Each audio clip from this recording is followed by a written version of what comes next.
से चाहो तो पूरी कायनात उसे मिलाने में जुट जाती है।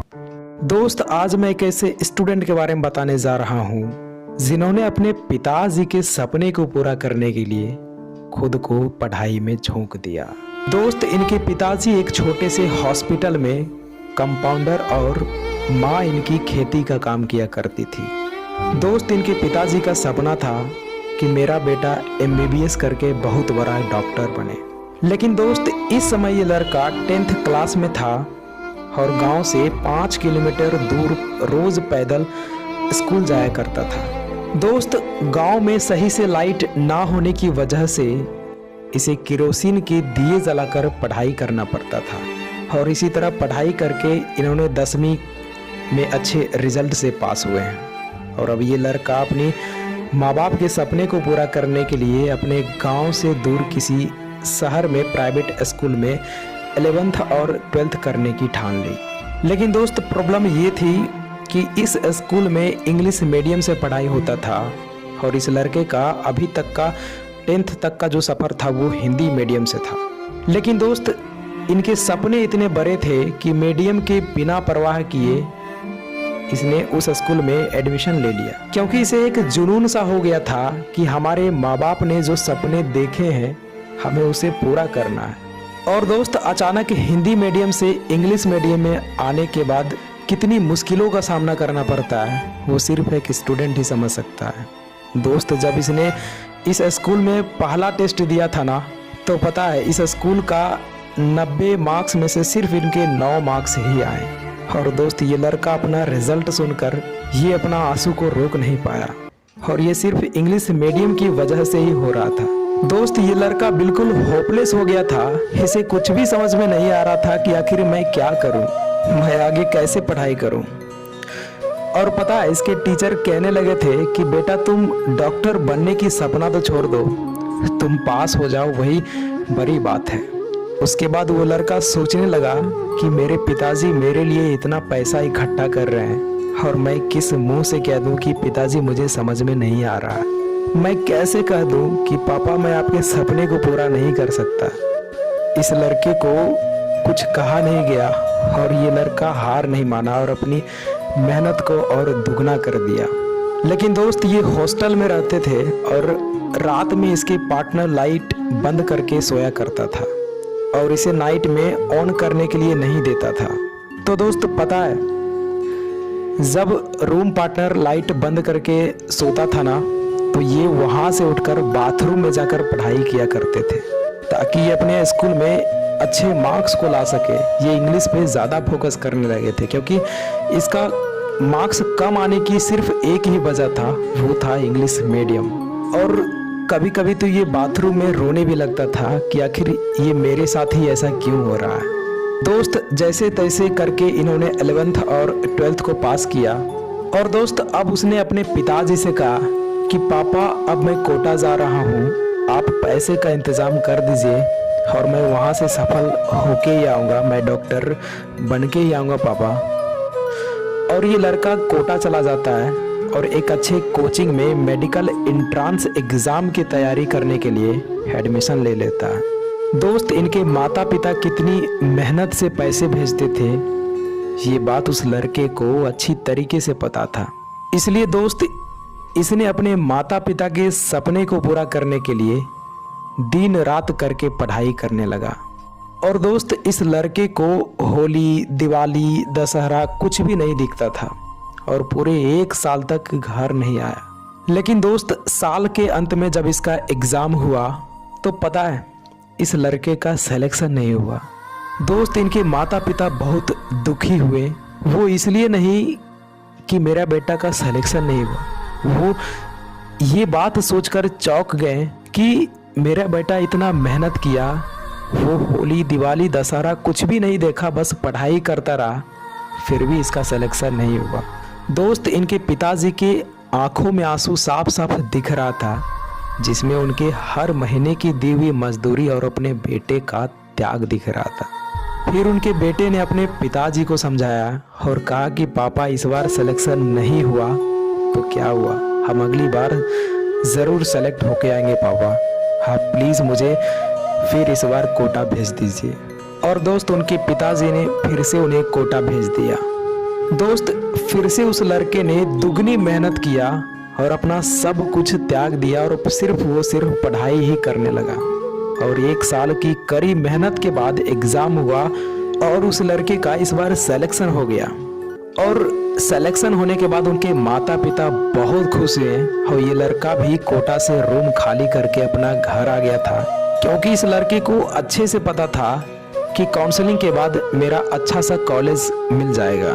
लेकिन दोस्त वो कहते हैं ना कि कभी कभी वक्त भी ऐसा खेल खेल जाती है कि इंसान को बिल्कुल तोड़ कर रख देता है। दोस्त जब काउंसलिंग हुई और इस लड़के ने अप्लाई किया और ये लड़का श्योर था कि मुझे one of the best medical college ही मिलेगा। और दोस्त पता है जिस दिन इसका रिजल्ट आने वाला था ना, उसके 1 दिन या 2 दिन पहले ही एक न्यूज़ आती है कि जो आपने एग्ज़ाम दिया था एंट्रेंस का, वो एग्ज़ाम को कैंसिल किया जा रहा है। दोस्त इस लड़के का सारा सपना यहीं ख़त्म हो जाता है और इनकी आंखों से बिल्कुल आंसू रुक नहीं रहा था कि ये सोच रहा था कि आखिर मेरे साथ क्या हो रहा है। वो कहने लगा था कि पापा मैंने जिस एग्ज़ाम के लिए होली, दिवाली, दशहरा सब कुछ त्याग कर दिया और वो एग्ज़ाम ही कैंसिल हो गया। पापा ये मेरे साथ क्या हो रहा है, मुझे कुछ भी समझ में नहीं आ रहा। और पापा मुझे MBBS के अलावा कुछ दिखता ही नहीं है, मुझे वही करना है। तो दोस्त उनके पिताजी ने अपने बेटे का हौसला बढ़ाते हुए कहा कि बेटा तुम्हें अगर MBBS ही करना है ना, तो मैं तुझे MBBS कराने के लिए अपना घर, ज़मीन सब कुछ बेच दूंगा और तुम्हें MBBS प्राइवेट कॉलेज से करवा दूंगा बेटा, तुम टेंशन मत लो। तो दोस्त इनके बेटे ने कहा कि पापा मैं जब भी MBBS करूंगा ना, तो मैं खुद के दम पर करूंगा, मुझे प्राइवेट कॉलेज नहीं चाहिए, मुझे सरकारी ही चाहिए। और वो लड़का बोला कि पापा मुझे फिर से कोटा जाना है और तैयारी करना है, खेत बेच दूंगा लेकिन मैं तुझे पढ़ाऊंगा और तुम्हें ये सपना पूरा करना ही है। दोस्त इतना बोलकर उनके पिताजी रोते हुए अपने बेटे को गले से लगा लिया और ये लड़का फिर से निकल पड़ा अपने सपने को पूरा करने के लिए कोटा। और दोस्त कोटा जाकर ये लड़का फिर से 24 घंटा बस पढ़ाई ही पढ़ाई करने लगा। दोस्त इनका उठना बैठना सब कुछ किताबों से ही शुरू होता था और किताबों से ही खत्म होता था। ये लड़का पढ़ाई में इतना बिजी हो गया था कि दिवाली के दिन भी इसे पता नहीं था कि आज दिवाली है। जब शाम हुआ और इसने मेस गया तो वहां देखा कि मेस तो बंद है। तब इन्हें पता चला कि आज दिवाली है। और उस दिन उस लड़के ने एक बिस्किट और पानी दोनों को मिक्स करके उसने खा लिया। लेकिन दोस्त माँ तो माँ होती है ना, उसकी माँ रात में कॉल करके पूछी कि बेटा आज दिवाली है, तुमने कुछ मिठाई खाया या नहीं। तो दोस्त अगर माँ माँ होती है ना, तो बेटा भी किसी से कम नहीं होता।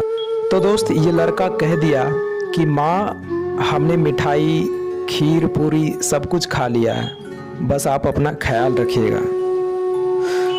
दोस्त कभी कभी अपने माँ बाप को खुश करने के लिए ना स्टूडेंट को झूठ बोलना ही पड़ता है, क्योंकि ये टारगेट इस लड़के का था और ये नहीं चाहता था कि मेरी वजह से मेरे माँ बाप दुखी हो।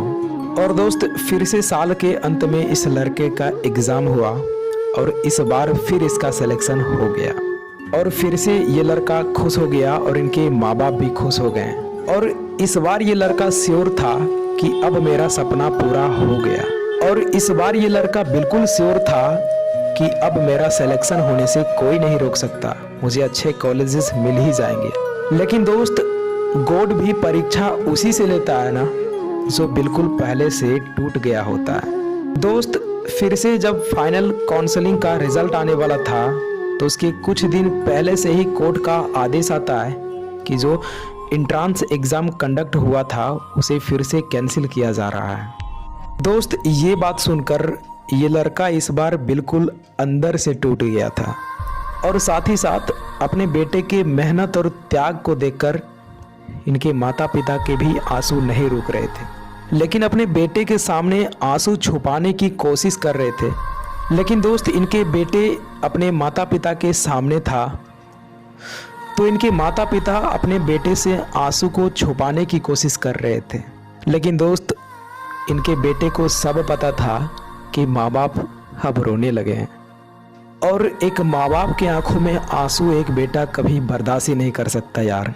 उनके बेटे ने तुरंत कहा कि पापा आप टेंशन ना लीजिए, मैं वादा करता हूँ कि आपके आज के हर एक आंसू का बदला ज़रूर लूँगा और मैं MBBS बन के ही छोड़ूंगा पापा, बस आप अपने बेटे से भरोसा मत खोइएगा।